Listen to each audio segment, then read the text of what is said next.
வளர்க ஜோதிட கலை.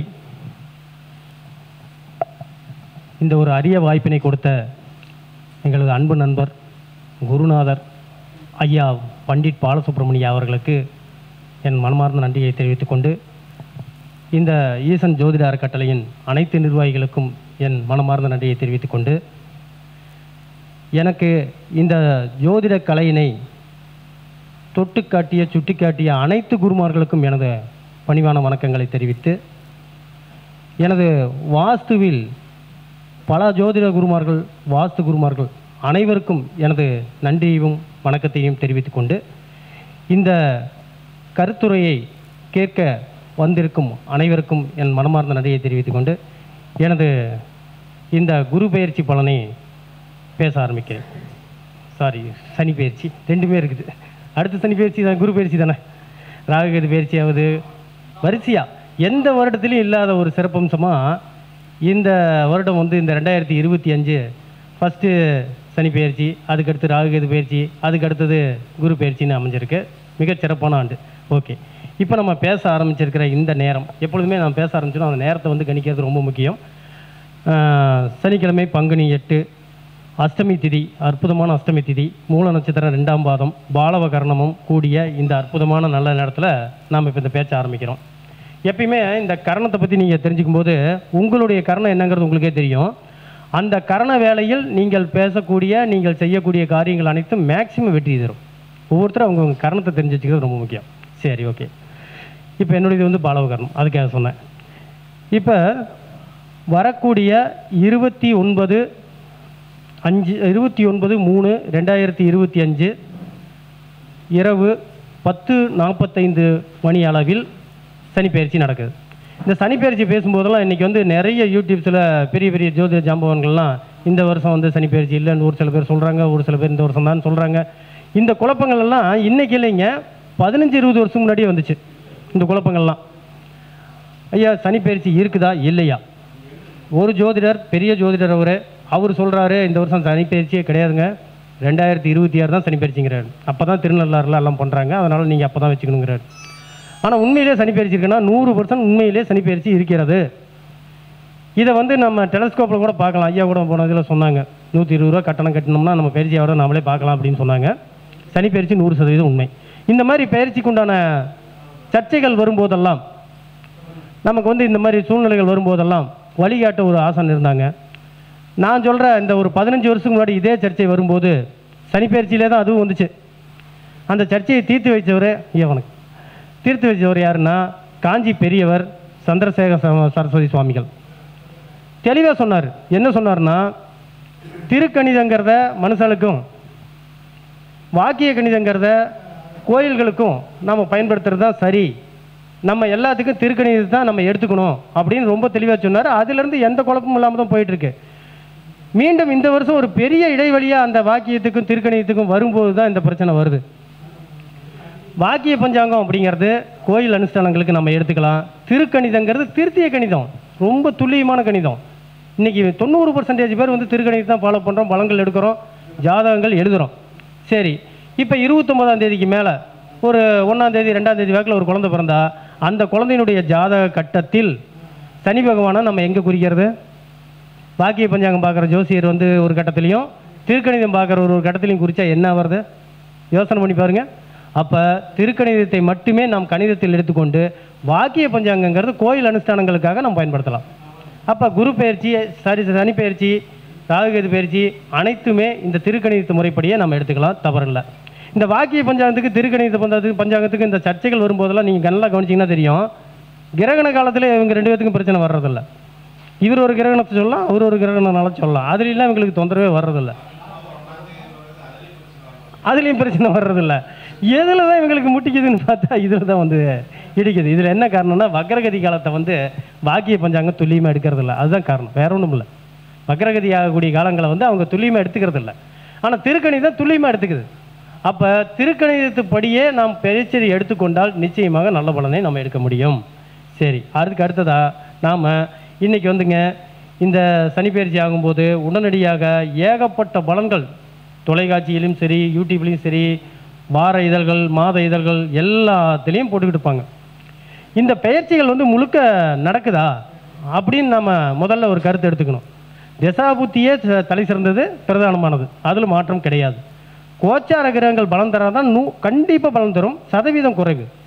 இதுக்கு அடுத்தது ரொம்ப முக்கியமாக உள்ள ஒரு விஷயத்தை போய் பார்க்க போனோம்னா, ஒரு பெயர்ச்சி ஆகுதுன்னா அந்த பெயர்ச்சி ஆகிற கட்டங்களில், பெயர்ச்சி ஆகக்கூடிய ராசிகளில் அந்த ஜாதகருக்கு ஏதாவது ஒரு கிரகம் இருந்தால்தான் அந்த பெயர்ச்சி முழுசாக நடக்கும். இப்போ உதாரணத்துக்கு சொல்கிறேங்களேன், மீன ராசிக்கு ஜென்மகுரு ஜென்ம சனி வர்றது ஜென்ம சனி தான், அதில் ஒன்றும் மாற்றமே கிடையாது. ஆனால் சிம்ம ராசிக்கு அஸ்தமச்சனி வருதா இல்லையாங்கிறதுல கொஞ்சம் யோசிக்க வேண்டிய விஷயம் இருக்குது. இப்போ சிம்ம ராசியில் பிறந்த ஒருத்தருக்கு மீன ராசி கட்டத்தில் எந்த கிரகமும் இல்லை, அவருக்கு வந்து அஸ்தமச்சனி வேலை செய்யுமானா மிக மிக குறைவாக தான் வேலை செய்யும், பயப்பட வேண்டிய அவசியமே கிடையாது. இது ஏன் வந்து இதை சொல்ல வரோம் அப்படின்னா, ஆக்சுவலாக இன்றைக்கி வந்து நான் வந்து வேறு மாதிரி தான், வேறு தலைப்பு தான் பேசலான்னு இருந்தேங்க. இதுக்கு இந்த கிரக பயிற்சியை வந்து பேசணும் ஒரு சூழ்நிலை வந்ததுக்கு காரணம் என்னன்னு கேட்டிங்கன்னா, காலையில் எனக்கு வந்த ஒரு ஃபோன். ஒரு நண்பர் ஒருத்தருக்கு ஒரு பெரிய ப்ராஜெக்ட் கிடச்சிருக்கு, அவர் ஒரு தொழில் பிஸ்னஸ்மேன் தான். அவருக்கு வந்து அடுத்த மாதம் 10ஆம் தேதி வாக்கில் அந்த ஆர்டர் கைக்கு கிடைக்கினார். அவர் சிம்ம ராசி பூர நட்சத்திரம். சார், ராசி பலனில் பார்த்தேன் அஸ்தமச்சனி ஆரம்பிக்குதுன்னு போட்டிருக்கேன், நான் நம்பி கடன் வாங்கி செய்யலாமா இல்லை பேசாமல் ஆர்டரை வந்து வேறு நண்பருக்கு மாற்றி விட்டுறலாமா, பெரிய ப்ராஜெக்டாக இருக்குதுன்னு கேட்டார். இப்போ இதுக்கு பதில் சொல்லக்கூடிய தகுதி உடையவர் யார்? ஒரு மருத்துவரா, ஒரு உயர்ந்த கல்வி படித்த ஒரு அதிபரா, ஒரு பெரிய ஒரு செல்வந்தரா? யார் சொன்னால் இதில் முடிவெடுக்க முடியும்? ஜோசியர் தான் சொல்ல முடியும். ஒரு பெரிய ஒரு பதவியில் இருக்கக்கூடிய ஒரு நபருக்கும் ஜோதிடர் தான் வழிகாட்ட முடியும். அப்படிப்பட்ட ஒரு முக்கியமான பொறுப்பில் இருக்கக்கூடிய மிக உன்னதமான சேவை புரியக்கூடிய இந்த ஜோதிடர்கள் இந்த பயிற்சியில் குழப்பம் அடைய வேண்டாம். இந்த பயிற்சி எப்படி வேலை செய்யுங்கிறத நம்ம கொஞ்சம் தெரிஞ்சுக்கிறோம். இது வந்து என்னுடைய ஒரு 30 ஆண்டு கால ஆய்வில் நான் கண்டுபிடிச்ச ஒரு சில சின்ன சின்ன விஷயங்கள். அது கூடயே கூடுதலாக நம்ம குருமார்கள் காட்டிய வழி, மெயினாக அது ரொம்ப முக்கியம். இப்போ ஒரு அலுவலகத்துக்கோ ஒரு வீட்டுக்கோ நம்ம போகிறோம் அப்படின்னா, அந்த இடத்துல அந்த சம்மந்தப்பட்ட நபர் இருந்தால் நாம் சென்ற காரியம் சக்ஸஸ் ஆகும், போன விஷயம் நடக்கும். ஆள் இல்லை, பூட்டி இருக்குது, அந்த இடத்துல நான் போய் மட்டும் எனக்கு பிரயோஜனம்? 2 மணி நேரம் காத்திருந்தால் என்ன பிரயோஜனம்? ஒரு கிரகம் ஒரு செயலை செய்வதற்காக ஒரு ராசி மண்டலத்தில் உள்ளே நுழையும் போது அந்த ராசி மண்டலத்தில் அவரை ரிசீவ் செய்யக்கூடிய ஒரு ரிசப்ஷனிஸ்டா ஒரு நபர், ஒரு கிரகம் இருந்தே தீரணும். அவருக்கு பிடிச்ச நட்பு கிரகமாக இருந்தால் அந்த பலன்கள் நட்பு இனிமையாக இருக்கும், பகை கிரகமாக இருந்தால் தீமை கடுமையாக இருக்கும். அவ்வளோதான் விஷயம். அப்படி பார்க்கும்போது முதல்ல அவங்கவுங்க ஜாதகத்தை எடுத்து வச்சு மீனராசின்னு சொல்லக்கூடிய அந்த மீனராசிக்கு உண்டான கட்டத்தில் கிரகங்கள் ஏதாச்சும் இருக்கான்னு பார்த்துட்டு கூட அடுத்ததாக பயிற்சி பலனை பார்க்கலாம். எதுவுமே இல்லைங்க சார், பிரச்சனையே இல்லை, ஒன்றும் பண்ணாது, பார்வை பலத்துக்கு உண்டானது தரும், ஒன்றுமே கிடையாது. இப்போ நாங்கள் சந்திரநாடி முறையில் நான் வந்து அதிகமாக ஜோதிடம் பார்ப்போம், நானும் நம்ம நண்பர் இவர் முருகேசன் ஐயாவும். சந்திரநாடியில் பார்க்கும்போது தெளிவாக சொல்லிடுவோம், இந்த விஷயத்துக்காக நீங்கள் வந்திருக்கீங்க, இந்த விஷயத்தை பேச போகிறாங்க, இந்த விஷயம் இது நடக்கும், இது நடக்காது அப்படின்னு சொல்லுவோம். அப்போ உடனே அவர் ஒரு துணை கேள்வி கேட்பார், நடக்கும்னு சொன்னீங்கல்ல, எப்போ நடக்கும் அப்படின்னு கேட்பார். அந்த எப்போ நடக்குங்கிற கேள்விக்கு பதில் சொல்லக்கூடிய கிரகம் என்னன்னா, அந்த கேள்வியை கொடுத்த கிரகம் சப்தமஸ்தானத்தில் வரும்போது அது நடக்கும். அப்படி பார்க்கும்போது யாராருக்கெல்லாம் கன்னியா ராசியில் சனி பகவான் இருக்காரோ அவங்க எல்லாத்துக்கும் இப்போ ஒரு நல்ல அதிர்ஷ்டமான நேரம். ஐயா இருக்குங்களா? Okay, super. அப்போ சனி பகவான் 7ஆம் பார்வையாக தான் தர வேண்டிய பலனை தட்டாமல் தருவார், 100% தருவார். அப்போ சப்தமஸ்தானத்தில் இருக்கிறவங்க தப்பிச்சுக்கலாம். ஓகே, இதில் ஒரு விதி விலக்கு வந்துருச்சு. அதுக்கு அடுத்தது ராசிக்குள்ளார போகலாம். இப்போ ராசிக்குள்ளார போகும்போது இப்போ இந்த சனி பயிற்சி என்னென்னு எடுத்துக்கிறது, மேசராசிக்காரரு அவர் கிட்டத்தட்ட கதிகலங்கி இருக்கார். சார் இப்போ தான் முள்ள நான் மேலே வரேன், ஜோசியர் ஃபோன் பண்ணி சொன்னார், சார் இந்த மாதிரி வந்து 29ஆம் தேதிக்கு மேலே உங்களுக்கு 7.5 சனி ஆரம்பம் அப்படின்னு சொன்னார். அப்போ இருந்து எனக்கு டல் ஆகிடுச்சிங்க, எந்த யோசனையும் ஓட மாட்டேங்குதுங்க. இதெல்லாம் இன்றைக்கி நடைமுறையில் இருக்கிற விஷயம். இப்போ 7.5 சனி ஆரம்பிக்குது உண்மை. 7.5 சனினா என்ன? 7.5 சனிங்கிறது கணக்கு பார்க்குற நேரம். கணக்கு பார்க்குற நேரத்துல கணக்கு பள்ளிக்கு ஒரு கஷ்டம் வரத்தான் செய்யும். ஏன்னா அவர் ஞாபக மறதியாக சில கணக்கில் தவறு செய்திருக்கலாம், விடுபட்டிருக்கலாம். அதையெல்லாம் ஆடிட்டு இப்போ கூப்பிட்டு கேட்க போகிறார். ஆடிட்டிங் நடக்கிற டைமு ஏன் பயப்படணும்? ஒன்றுமே வேண்டியது இல்லைங்க. மீனராசியில் கிரகம் இருந்தால் அந்த 7.5 சனி முறையாக துவங்கும். மீனராசியில் கிரகம் இல்லைன்னா 2.5 வருஷம் வெயிட்டிங் பண்ணும். ஆள் போயிட்டியா, உட்காந்துருக்கேன் 2 வருஷம், வா அடுத்தது பார்த்துக்கிறேன் அப்படின்னு ஜென்ம சனிக்கு வெயிட்டிங் பண்ணும். அப்போ மேசராசிக்காரங்க 7.5 ஆரம்பிக்கிறதுனால இதை கண்டு பயப்பட வேண்டிய அவசியம் இல்லை. உழைப்பு, பொறுமை, நேர்மை, இது ஒன்று தான் 7.5 சனியில் கொடுக்கக்கூடிய ரூல்ஸ் அண்ட் ரெகுலேஷன். உழைப்பு, பொறுமை, நேர்மை, இதில் ஒரு பின் பாயிண்ட் தவறுனாலும் பின் பாயிண்ட்டுக்கு தகுந்த மாதிரி பலன் கண்டிப்பாக கிடைக்கத்தான் செய்யும். 7.5 சனி துவங்கக்கூடியவர்கள் முறையாக என்னென்ன பரிகாரங்கள் உண்டோ அந்த பரிகாரங்களை தொடர்ந்து செஞ்சுக்கிட்டு வந்து இந்த 7.5 சனி காலகட்டத்தை எளிமையாக தாண்டலாம். அடுத்ததாக அதுக்கு வந்து இந்த ராசி கிரகங்கள் இருந்தால் மட்டும்தான் இந்த பலனும் உங்களுக்கு ஒரு 30-40% நடக்கும். சரிங்க சார், எனக்கு சனி மகா திசையே நடக்குதுங்க சார். ஓகே, சனி திசையே நடக்குதுன்னா இன்னும் கொஞ்சம் கடுமையாக இருக்கும். சனி எனக்கு யோகாதிபதிங்க சார், யோகிங்க சார். அப்போ சிரிச்சுக்கிட்டே அடிப்பார், அவ்வளோதான்.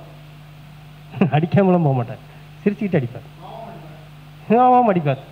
சரிப்பா நம்மள்ப்பா அப்படின்னு சொல்லி அடிப்பார். அவ்வளோதான் வித்தியாசம். ஆனால் தரக்கூடிய பலனை தட்டாமல் தருவார். எந்த ஒரு கிரகமும் அடிப்படையாக தான் நின்ற கிரக வீட்டின் பலனை நிச்சயமாக தரும். இதில் லக்கணத்தையும் நம்ம எடுத்துக்கணுங்க. கோச்சாரங்கிறது சந்திரனுக்கு தான் பார்க்குறது தான் உண்மை இல்லைன்னு சொல்ல. ஆனால் தசாபுத்திக்கு நம்ம பார்க்கும்போது கோச்சார கிரகம் லக்கண ரீதியாக எங்கே உட்காந்துருக்குங்கிறதையும் கொஞ்சம் கவனிச்சிக்கிறது நல்லது. ஓகே, இப்போ மேசராசியுடைய ராசி பலனை எடுக்கும்போது மேசராசிக்காரங்க பயப்பட வேண்டிய அவசியம் இல்லை. இந்த 3 தாரக மந்திரத்தினை நம்ம ஃபாலோ பண்ணும்போது கடைபிடிக்கும் போது நிச்சயமாக இந்த 7.5 சனியினால் நாம் ஒரு நல்ல பலனை இந்த சனி பெயர்ச்சியில் எதிர்பார்க்கலாம் என்பது 100% உண்மை. யூடியூப் வாயிலாக பார்க்கக்கூடிய மேசராசிக்காரர்கள் அனைவரும் இதை எடுத்துக்கலாம். இன்னொரு விஷயத்தையும் எடுக்கலாம். சனி பெயர்ச்சியில் மீன ராசியில் இருக்கிற சனிக்கும் கும்பராசியில் இருந்த சனிக்கும் வித்தியாசம் நிறைய உண்டுங்க. என்ன வித்தியாசம் அப்படின்னு பார்த்தீங்கன்னா, கும்பராசியில் அவருடைய ராசி கட்டமாக சொந்த வீடாக இருந்தாலும் கூட அவருடைய சொந்த நட்சத்திரம் இல்லை. ஒரு வீட்டில் பார்ப்பீங்க, அந்த வீட்டினுடைய பொருளாதாரத்தை ஆதாரமாக விளங்குபவர் அந்த குடும்பத் தலைவராக இருப்பார். ஆனால் அந்த வீட்டில் அவருடைய முடிவு எதையுமே கேட்க மாட்டாங்க, அவங்கவுங்க முடிவு எடுப்பாங்க. அப்பா பையன் ஒரு முடிவு எடுப்பார், மனைவி ஒரு முடிவு எடுப்பாங்க, இந்த மாதிரி இருக்கும். இப்போ கும்பராசியில் பார்க்கும்போது யார் யார் இருந்தாங்க?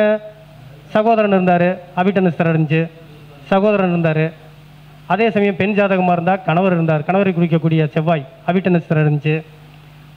அடுத்ததாக பார்க்கும்போது சதயம் இருந்துச்சு, சதயம் தாத்தா பெரியவர்கள். ஓகே, அதுக்கடுத்ததாக பூரட்டாதி குழந்தைகள் இருந்தாங்க.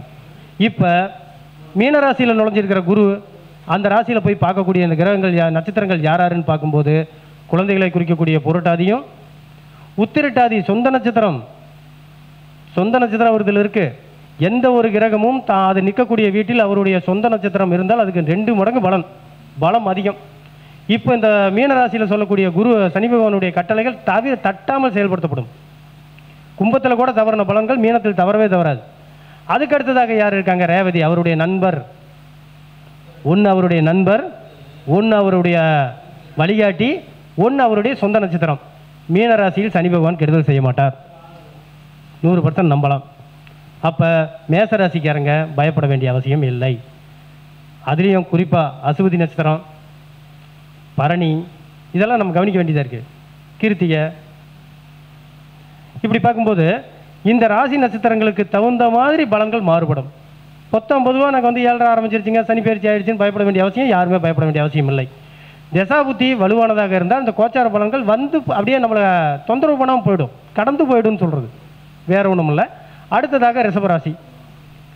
ரிஷபராசியை பொறுத்த வரைக்கும் ஒரு அற்புதமான சனி பயிற்சியாக அது அமைஞ்சிருக்கு. மிக லாபகம், அதாவது நிறைய இது வரைக்கும் நீங்கள் பிஸ்னஸில் வேலை செஞ்சுருப்பீங்க, உழைச்சிருப்பீங்க, அதுக்கு உண்டான பலன்கள் கிடைக்காம கூட போயிருக்கும். ஆனால் தற்போது கூடுதலாக பலன் கிடைக்கும். ஏன், என்ன காரணம்? இந்த உத்திரட்டாதி தான் காரணம், வேறு ஒன்றுமே கிடையாது. இந்த உத்திரட்டாதிக்கு உண்டான பலன் அதில் முழுசாக நமக்கு கிடைக்கும். அப்போ ரிஷபராசிக்காரங்களுக்கு இந்த சனிப்பெயர்ச்சி ஒரு அற்புதமான சனிப்பெயர்ச்சி. இந்த சனிப்பெயர்ச்சியில் லாபஸ்தானத்தில் உட்கார்ந்த சனி பகவான் இதுவரை தடைப்பட்டிருந்த லாபங்களை உடனே தர ஆரம்பிச்சிருவார். ஆனால் கூடவே இன்னொன்று பண்ணுறார், பார்க்குறாரு இல்லையா, 3ஆம் பார்வை, 7ஆம் பார்வை, 10ஆம் பார்வை, சோம்பேறித்தனத்தை கொஞ்சம் மேலே காட்டுவார். லாபம் இல்லாதப்பெல்லாம் ஓடுன்னு ஓடுனாங்க, லாபம் வர்ற நேரத்தில் பார்த்துக்கலாம் அப்படின்னு தள்ளி போடக்கூடிய மனோபாவத்தை உருவாக்குவாங்க. அதனால் ரிஷபராசிக்காரங்க சோம்பேறித்தனத்தை ஒழித்து 6ஆம் இடமான ரோகஸ்தானத்தில் உடல் நலத்தில் கவனம் செலுத்தி பழைய கடன் தான் தீர்த்துக்கணும். கடன் பெருகக்கூடிய வாய்ப்புகள், உத்தியோகம் வாய்ப்புகள்னு சொல்லக்கூடியதும் 6ஆம் இடம் தான், ரோகஸ்தானமும் 6ஆம் இடம் தான். அதே இடத்தை 7ஆம் பார்வை பார்க்குறாரு, அதையும் கவனித்து அவங்களுடைய உடல் நலத்திலையும் கவனம் செலுத்தி 10ஆம் இடத்தையும் பார்க்குறாரு. அற்புதமான வேலைக்காரங்க வந்து செய்வாங்க, இது வரைக்கும் அமையாத அற்புதமான வேலைக்காரங்க வந்து இப்போ சேருவாங்க. இந்த மாதிரி ஒரு அற்புதமான சனிப்பெயர்ச்சியாக தான் இந்த ரிஷபராசிக்காரங்களுக்கு இருக்கும். இதுலேயும் கூடவே நாம் நினச்சிக்க வேண்டிய ஒரு விஷயம் என்னென்னா, கண்டிப்பாக மீனராசியில் யாராச்சும் ஒரு கிரகம் இருக்கணும், இல்லைன்னா நான் வந்து பார்த்தேங்க நீங்கள் இல்லைங்கன்னு சொல்லிடுவாங்க. அப்போ மீனராசி கட்டத்தில் இல்லை ராசி கிரகங்கள் எதுவும் இல்லாத ரிஷபராசிக்காரங்க இந்த சனிப்பெயர்ச்சி பலனை அனுபவிக்கணும்னா ரொம்ப கவனமாக இருக்கணும். பஞ்சுவாலிட்டி ரொம்ப மெயின்டைன் பண்ணணும். சில மணித்துளிகளில் சில நிமிடங்களில் அது உங்களுடைய வட்டி வாய்ப்புகள் தட்டி பறிக்கப்படும். லாபம் கிடைக்கும், ஆனால் நல்ல நேரம், ரொம்ப கவனமாக இருக்கணும், சோம்பேறித்தனத்தை ஒழிக்கணும். இப்படிலாம் செஞ்சால் இந்த ரிஷபராசி அற்புதமான இந்த சனிப்பெயர்ச்சியை நாம் பார்க்க முடியும். அதுக்கு அடுத்ததாக எடுக்கும்போது மிதுன ராசி. மிதுன ராசிக்கு 10ஆம் இடத்தில் வந்திருக்கக்கூடிய சனி பகவான் தொழில் ஸ்தானத்தில் என்னென்னத்தை ஒழுங்குபடுத்தணும்னு ஒரு ரூல்ஸ் அண்ட் ரெகுலேஷன் இனிமேல் தான் அவங்க கொண்டு வருவாங்க. ரொம்ப முக்கியமானவங்க. நேரம் பாலம் இல்லாமல் உழைப்பாங்க, சரியான தூக்கம் இருக்காது, அந்த அளவுக்கு உழைப்பாங்க. இது கூடயே வந்து குருவும் 5வது மாதம் பயிற்சி ஆக போகிறார். 15 அவரும் பயிற்சி வர்றார். ஜென்ம குரு வரார். இப்போவும் நம்ம ஆரம்பத்தில் சொன்ன அதே ஒரு முக்கியமான நிபந்தனையை தான் மீண்டும் நினைவு கூறுகிறோம். கண்டிப்பாக மிதுன ராசியில் ஏதாவது ஒரு கிரகம் இருக்கணும். இருக்கிற பட்சத்தில் அந்த இருக்கக்கூடிய கிரகம் சூரியனாக இருந்தால், சிவராஜ யோக நேரம் இதுங்க. சிவராஜ யோகம்னா என்ன? அருமையான அற்புதமான பஞ்சமாபுருஷ யோகம். அது சிவராஜ யோகம். ஒருத்தர் ஒரு இயக்கத்தில் ஒரு கட்சியில் 10 வருஷம் உழைச்சிக்கிட்டு இருக்காரு, ஒன்றுமே பிரயோஜனம் இல்லைங்க. இப்போ வந்தவங்களாம் எல்லாம் மேலே போயிட்டாங்க, எனக்கு பதவி கிடைக்கல, என்னை யாரும் அங்கீகரிக்கல அப்படின்லாம் புலம்பிக்கிட்டு இருக்கிறவங்க இப்போ அந்த சிவராஜ யோகத்தை அனுபவிப்பாங்க. அற்புதமான சிவராஜ யோகத்தை அனுபவிக்கக்கூடிய காலகட்டம் வந்துருச்சு.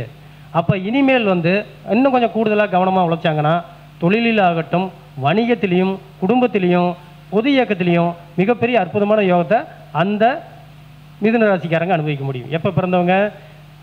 சித்திரை, வைகாசி, ஆனி மாதம் பிறந்தவங்க. ஆனி மாதம் பிறந்தவங்களுக்கு ஒரு அற்புதமான நேரமாக இந்த சனி பயிற்சியும் இந்த குரு பயிற்சியும் அமையும். கடகராசி எடுத்துக்கிறோம். கடகராசி எடுக்கும்போது பேசிக்காக என்ன ஆகுது? கடகராசின்னு சொல்லும்போது அங்கே சந்திரன் வந்துடுறாரு, கம்பல்சரி அங்கே ஒரு கிரகம் இருக்காங்க. மிதுன ராசியிலையும் சந்திரன் வந்துடுறாரு, கடகராசியிலும் வந்துடுறாரு. இதிலிருந்து நம்ம எடுக்கும்போது 9ஆம் இடத்தில் பெயரக்கூடிய இந்த சனி பயிற்சி தலைமையில் இருந்த பெரிய ஒரு வலுவான ஒரு சுமையை இறக்கி வச்ச மாதிரி, அஷ்டமச்சனியை விட ஒரு கொடுமையான ஒரு சூழ்நிலையை வந்து நாம் பார்க்க முடியாது. ஆனால் அந்த அஷ்டமச்சனியிலிருந்து விலகி வந்திருக்கிறாங்க இந்த கடகராசிக்காரங்க. சாதாரண விஷயம் அல்ல. ஒரு 7.5 வருட காலம் ஒரு சனி பகவான் தரக்கூடிய பலனை அப்படியே ஃபில்ட்ரு பண்ணி 2.5 வருஷத்தில் தந்தார்னா அதுக்கு பேர் தான் அஷ்டமச்சனி. என்ன சார் இப்படிலாம் பயப்படுத்துறீங்க, அடுத்தது நான் சிம்மராசிக்காரன் வெயிட்டிங்கில் இருக்கிறேன்னு பயப்பட வேண்டாம். ஆனால் இந்த கடகராசிக்காரங்களுக்கு தான் அந்த வேதனைகளும் வலிகளும் தெரியும். ஆனால் நான் சொல்கிற இந்த பலன் கடகராசியில் அவங்க ஜனன காலத்தில் ஒரு கிரகம் இருந்திருந்தால் தான் தரும். இல்லைன்னா பக்கத்தில் வந்து போயிருக்கும், மன அளவில் பாதிப்பை தந்துட்டு போயிருக்கும், அவ்வளோதான். அப்போ கடகராசிக்காரங்களுக்கு அற்புதமான ஒரு நேரமாக இந்த அஷ்டமச்சனியிலிருந்து விலகி வாழ்க்கையில் ஒரு வழிகாட்டக்கூடிய ஒரு முன்னேறக்கூடிய நேரமாக இந்த நேரம் அமையும். இந்த சனிப்பெயர்ச்சியை அவங்க மனமாற வழிபடலாம். இல்லைங்க சார் 9ஆம் இடத்துல சனி பகவான் வராரு, அப்படி இப்படி அதெல்லாம் ஒரு பக்கம் இருக்கட்டும். ஆனாலும் கூட ஒரு பெரிய வேதனை உங்ககிட்ட இருந்து விலகி இருக்குல்ல, அதை விட என்ன வேணும்? இந்த 2.5 வருஷம் 3 வருஷத்தில் எத்தனை பேர் கடகராசிக்காரங்க தொழிலே விட்டவங்க இருக்காங்க தெரியுங்களா? தொழிலை வந்து பூட்டி வச்சுட்டு வாடகை கொடுக்குறவங்க நிறைய பேர் இருக்காங்க. எனக்கு தெரிஞ்சு நிறைய நண்பர்கள் கடகராசியில் என்னுடைய கிளைண்ட் இருக்காங்க. ஒருத்தருக்கு மாதிரியே இருக்காங்க, ஒருத்தருக்கு கூட கொஞ்சம் வித்தியாசம் சொல்லி கொஞ்சம் கூட கிடையாது. அப்படி ஒரு கடுமையான ஒரு காலகட்டத்திலேருந்து விலகியிருக்காங்க கடகராசிக்காரங்க. உண்மையிலேயே மிக மிக மிக சந்தோஷப்படலாம். 11ஆம் இடத்துக்கு குரு தந்த லாபத்தை கண்ணால் தான் பார்க்க முடிஞ்சுது, கையில் வாங்கவே முடியல. இப்போ பார்ப்பீங்க, இந்த வரக்கூடிய 45 நாளில் பார்ப்பீங்க. ஏன்னா இந்த சனி பகவான் அப்போ தான் அனுமதி தரார். வந்து வெயிட்டிங்கில் இருக்குது, பணம் கைக்கு வரல. செஞ்சு கொடுத்த இடத்துலலாம், ஆர்டர் செஞ்சு கொடுத்த இடத்துலலாம் பணம் வரல. எத்தனையோ வேதனைகள், எத்தனையோ தொந்தரவு. தொடர்ந்து முயற்சி பண்ணுறேன் சார், 3 வருஷமாக இந்த நிலத்தை விற்க முடியல. இப்படி சொன்னவங்க அத்தனை பேர்த்துக்கும் இந்த 45 நாள், வரக்கூடிய 45 நாள், அதாவது 29/3/2025 15/5/2025 வரைக்கும் நடக்கக்கூடிய இந்த 45 நாட்கள் அவங்க பிரச்சனை அத்தனைக்குமே ஒரு வழிகாட்டும். விடிவு காலம் வந்துருச்சு அப்படின்னு எடுத்துக்கலாம். அந்த அளவுக்கு ஒரு சிறப்பான சனிப்பெயர்ச்சியாக கடகராசிக்கு இருக்கும். அடுத்ததாக சிம்மராசிக்கு வரும். சிம்மராசிக்கு அஷ்டமச்சனி வந்துருச்சு. உண்மையிலேயே பங்குனி மாதம் யாராவது பிறந்திருந்தால், பங்குனி மாதம் பிறந்தவர்கள் இந்த அஷ்டமச்சனியை சிம்மராசியாக இருந்தால், சிம்மராசியாகவும் இருக்கணும், பங்குனி மாதம் பிறந்திருக்கணும். அப்படி இருந்தால் மட்டும் இந்த சனிப்பெயர்ச்சியில் கண்டிப்பாக 100% தகப்பனார் மூலமாக பல பிரச்சனைகள் வந்து போகும். வழக்காடு மன்ற வரைக்கும் கூட போகும். அதுக்கு 14/4 வரைக்கும் டைம். என்ன காரணம்? கேது 7ஆம் பார்வையில் உட்கார்றப்ப தான் அந்த டைம் நடக்கும். அதை தாண்டிடுச்சுன்னா குறைஞ்சிரும். அப்போ பங்குனி மாதம் பிறந்த சிம்மராசிக்காரர்கள் கண்டிப்பாக ஜாக்கிரதையாக இருக்கணும். அஷ்டமச்சனி என்ன பண்ணும் அப்படின்னு கேட்டிங்கன்னா, தேவையில்லாத வந்து நாமளே கூப்பிட்டு வம்பளுத்துக்கும். அவன் பாட்டுக்கு போயிட்டு இருக்க பிரச்சனையை வில்லிங்காக கூப்பிட்டு அவனே பிரச்சனையில் மாட்டிக்கிறது அஷ்டம சனியில் ஈஸியாக நடக்கும். இது எதனால் நடக்குது அப்படின்னு கேட்டிங்கன்னா, வாய் கொடுத்து மாட்டிக்கிறது. 7ஆம் இடங்கிறது பொதுமக்கள், 7ஆம் இடங்கிறது வாடிக்கையாளர், 7ஆம் இடங்கிறது மனைவி, 7ஆம் இடம் கூட்டாளி. இந்த 7ஆம் இடத்துக்கு 2ஆம் இடத்துல தான் அஷ்டம சனி நடக்கும். அப்போ இவங்க கிட்ட தான் நம்ம பேசுவோம், வேற யார்கிட்ட போய் பேச போகிறோம்? பிரபஞ்சத்திட்ட பேச போகிறோம், வழிபாடு தான் பண்ணும் பிரபஞ்சத்திட்ட. அப்போ இந்த 7ஆம் இடத்துக்கு 2ஆம் இடமா அஷ்டம சனி வர்றவங்க அத்தனை பேருமே பங்குனி மாதம் பிறந்தவர்கள் குறிப்பாக. அது மட்டும் இல்லாமல் அவங்க ஜாதகத்தில் மீனராசியில் கிரகங்கள் இருக்கிறவங்க யாராக இருந்தாலும் ரொம்ப வாயடக்கம் தேவை, மௌன விரதம் தேவை. வேற ஒன்றும் பண்ணாது, வேற ஒன்றும் கண்டிப்பாக பண்ணாது. இது பண்ணாதுன்னு சொல்கிறதுக்கு இன்னொரு காரணமும் இருக்குது. பூரட்டாதியில் வந்து சனி பகவான் போகும்போது பூரட்டாதிக்கு அதிபதியான குரு பகவான் அற்புதமான இடத்துல உட்காந்து அதே இடத்த அவருக்கு வந்து கேந்திர பலம் அடைஞ்சிருவார், பாதிப்பாகாது. அதுக்கடுத்தது உத்திரட்டாதியில் போகும்போது பாதிப்பாகாது. இந்த அஷ்டமச்சனிங்கிறது இந்த சிம்மராசிக்காரங்களுக்கு அதிகபட்சம் 3லேருந்து 6 மாதம் இருந்தால் பெருசு. இவங்க ஆரம்பத்திலேருந்து பயந்துக்க வேண்டாம். நான் ஆரம்பத்திலே சொன்ன மாதிரி தான் இந்த பேச்சை, இந்த ராசி பலன் திட்டமே எனக்கு இல்லாமல் இருந்துச்சு காலையில் வரைக்கும். இதை தூண்டிய அந்த நண்பருக்கு நன்றி. அவர் வந்து சிம்மராசி. அவர் சொல்லினா நான் இந்த ஆய்வுக்குள்ள வந்திருக்க மாட்டேன். இப்போ நான் வேற பேச நினச்ச தலைப்பு வேற. ஆனால் இந்த சிம்மராசிக்காரங்களுக்கு இந்த காணொளி மிகப்பெரிய ஒரு டானிக்காக இருக்கும். பயப்படவே வேண்டாம். ஆரம்பத்திலே சொன்ன விதம் தான், மேசராசிக்கு சொன்ன அதே 3 மந்திரங்கள் தான். பொறுமை, சகிப்புத்தன்மை, நேர்மை, உழைப்பு. இதெல்லாம் அப்படியே ஃபாலோ பண்ணால் இந்த சிம்மராசிக்காரங்களுக்கு எந்த தொந்தரவும் இல்லாமல் எளிமையாக கடந்துடலாம். அதில் சின்ன ஒரு விதிவிலக்கு என்ன அப்படின்னு பார்த்தோம்னா, உத்திரம் மகம் பூரம். உத்திரம் மகம் பூரம் மகத்துக்காரங்க தெய்வ அனுகூலத்தை பிடிச்சி வந்துடுவாங்க. அவங்கள பற்றி கவலைப்பட வேண்டிய அவசியமே கிடையாது. உத்திரத்துக்காரங்க ஜாக்கிரதையாக இருக்கணும். பூரத்துக்காரங்களுக்கு அதான் செல்லமாக அடிச்சுட்டு போகும். ஸோ வந்து உத்திரம் 1ஆம் பாதம் கவனமாக இருக்கணும். இப்படி ஃபில்டர் பண்ணி எடுக்கணும். ஒரு ராசினா 19 சிம்ம ராசிக்காரங்களுக்குலாம் நல்லா இருக்கும். அதெல்லாம் நடக்காது. தனியாக பிரிக்கணும். அந்த தெருவில் எந்த வீடு, அந்த வீட்டை யார், பர்டிகுலர் பர்சன் யார் அப்படின்னு தான் சனி பகவான் இப்போ சர்ச் பண்ணிட்டு இருக்காரே தவிர, இந்த தெருவுக்காரங்களுக்கெல்லாம் நம்ம எகென்ஸ்டாக செயல்படுறோம் அப்படிலாம் கிடையாது. சனீஸ்வரன் எந்த விதத்திலும் சோதனையை தரமாட்டார், ஆய்வுகளை நடத்துவார். ஆய்வுகள் நடத்தும் போது நம்ம கொஞ்சம் சங்கட்டமாக தான் இருக்கும். படித்த பையன் படிக்காத பையன் அத்தனை பேர்த்துக்குமே முலாண்டு பரீட்சைங்கிறது கொஞ்சம் கசப்பான ஒரு விஷயம்தான். ஆனால் வச்சா தானே பாஸ் ஆக முடியும். நம்ம தகுதி என்னன்னு தெரியும். அஷ்டமச்சனியை தாண்டின அத்தனை பேருமே தெரியும். யார் உதவுவான், யார் உதவ மாட்டான், உண்மையான நண்பர் யார், உண்மையான உறவு யார், யார் நம்ம கூட இருந்தே குடிபறிச்சவங்க, அத்தனை பேர்த்தையும் உணரக்கூடிய நேரம் அஷ்டமச்சனி. அற்புதமான நேரம். அதை தாண்டி வந்தவங்க வாழ்க்கையில் தோக்கவே மாட்டாங்க. 30 வருஷத்துக்கு 7.5 சனியை தாண்டி வந்தவங்க பதம் பட்டு கிட்டத்தட்ட ஒரு கொல்லம்பட்டையில் பட்ட இரும்பு மாதிரி காய்ச்சி தட்டி எடுத்துருவார். இந்த அஷ்டமச்சனியில் என்பதை கூறு பண்ணி வச்சுருவார். இவங்க தேவையில்லை, களை எடுத்த நேரம் அது. அதனால் அஷ்டமச்சனிக்கு மிகப்பெரிய நன்றி சொல்ல வேண்டிய கட்டாயம் கடகராசிக்காரங்களுக்கு உண்டு. நன்றியோடு வரவேற்க வேண்டிய சூழ்நிலை சிம்மராசிக்கும் உண்டு. சிம்மராசிக்காரங்க பயப்பட வேண்டியதில்லை. 5ஆவது மாதம் குரு பயிற்சி ஆன உடனே அவங்களுக்கு ஒரு மிகப்பெரிய பக்கபலம் வந்துடும். நான் இருக்கிறேன்பா, நீ ஏன் பயப்படுற, எல்லா விஷயத்தையும் நான் பார்த்துக்கலாம், பிரச்சனை தானே மனுஷனுக்கு இல்லை, அது பிரச்சனையா, நான் இருக்கிறேன் கூடன்னு ஒரு அருமையான ஒரு அந்தனர், அருமையான ஒரு ஆசிரியர், அருமையான ஒரு நீதிமான், நியாயஸ்தர் கூட வந்து நிற்கிறார். அவருக்கு பேர் தான் குரு. அற்புதமான நேரம், பயப்படவே வேண்டாம். வச்சுங்களா. அதுக்கு அடுத்ததாக கன்னியா ராசி. கன்னியா ராசிக்காரங்களுக்கு பேசிக்காக ஒரு விஷயம் இருக்கும், அதை நம்ம தெரிஞ்சுக்கணும். என்னென்னா, கன்னியா ராசியில் இந்த உத்திரம், அஸ்தம், சித்திரை ஒரு ராசியை பிரிக்கும் போது பிரித்து பார்க்கணும். எப்படின்னு கேட்டிங்கன்னா, ஒரு ராசியில் இருக்கக்கூடிய நட்சத்திரங்கள் அந்த ராசியினுடைய காரத்துவங்களாக செயல்படுத்திட்டு இருக்கும். இப்போ கன்னியா ராசிக்காரர் எப்படி இருப்பாருன்னா, கன்னியா ராசிக்காரர் அப்படி இருப்பார், பொறுமையாக இருப்பார், நிலம் வச்சிருப்பார், அப்படிலாம் எடுக்கிறத விட கன்னியா ராசியில் இருக்கக்கூடிய நட்சத்திரம் என்ன, உத்திரம். கன்னியா ராசியில் இருக்கிறது அஸ்தம், கன்னியா ராசியில் சித்திரை. இவன் லைஃப்பில் வாழ்நாள் முழுக்க அப்பா கிட்டையும் சகோதரத்துக்கிட்டையும் அம்மா கிட்டையும் நல்ல பேர் வாங்குறதுக்காகவே போராட வேண்டியிருக்கும். இதுதான் கன்னியா ராசி. நிலம் பிரச்சனை உண்டு, ராசியே நிலராசி. அப்போ இந்த கன்னியா ராசிக்கு 7ஆம் இடத்தில் வரக்கூடிய சனி பகவான் இந்த 3 உறவுகள் விஷயத்தில் அவரை மிகப்பெரிய ஆய்வுக்கு உள்ளாக்க போகிறார். இதுதான் உண்மை. 10ஆவதுக்கு குருவும் போய் 10ல் உட்காந்துடுறாரு. 10ல் குரு தப்பாங்க, கிடையவே கிடையாது. 10ஆம் இடம் 9ஆம் இடத்துக்கு 2ஆம் இடம். அப்பா சொத்து அப்போ தான் கைக்கு வரும். கும்பிட்ட சாமியெல்லாம் அப்போ தான் கிரெடிட் பண்ணும் அருளை. ஒன்றுமே தப்பு இல்லை. எந்த கட்டங்களும் நமக்கு பகையான கட்டங்கள் கிடையவே கிடையாது. இது ஏன் இந்த ராசி பலனில் இதை வந்து திருப்பி இந்த ஆய்வுகளையும் சேர்த்து சொல்கிறேன் அப்படின்னா, பொதுவாக ராசி பலனில் சொல்லிட்டு போனோம்னா அவருக்கு தெரிஞ்சது அவர் சொல்லிட்டு போனார்னு நினச்சிக்குவாங்க. அதுக்கு ஒரு ஆதாரம் வேணும் இல்லையா? அப்படி எடுக்கும்போது எந்த ஒரு ராசியாக இருந்தாலும் அந்த ராசியில் இருக்கக்கூடிய நட்சத்திரங்கள் அவங்க வாழ்க்கையில் ஒரு வைப்ரேஷனை உருவாக்கும். அந்த ராசிக்கு 12ஆம் இடத்தில் எந்த கிரகம் உச்சமடைகிறதோ, எந்த கிரகம் நீச்சமடைகிறதோ அதுவும் அவங்க வாழ்க்கையை நிர்ணயம் செய்யும். இப்போ உதாரணத்துக்கு பார்த்தீங்கன்னா, மேசராசியில் ஒருத்தர் பிறந்திருக்கிறாருன்னா 12ஆம் இடத்துல புதன் வந்து நீச்சமடையும்.